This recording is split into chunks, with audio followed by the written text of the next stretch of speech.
Hi guys, happy Monday na naman sa ating lahat ngayon guys.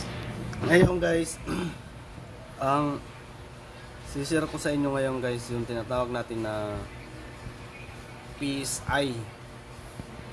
Yung PSI na yun, makikita nyo yan sa mga plumbing. Pag nagliliktis,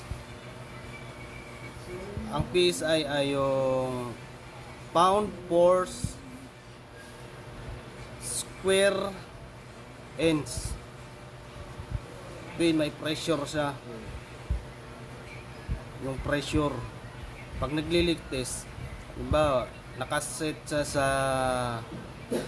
pag mga high rise mga 100 psi or 150. Pag nakaset siya ng 100 tapos bumaba siya, sabihin may leak yung tubo. Yun yung pangsukat ng leak o tagas.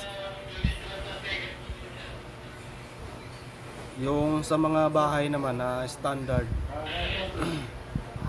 tulad yan sa mga subdivision, 60 psi lang yan yung standard.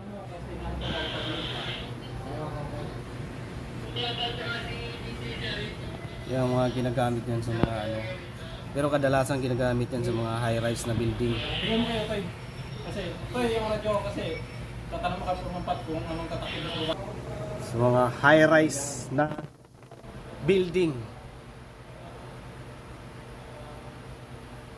Ginagamit yan yung mga parang makikita nyo parang relo, parang orasan.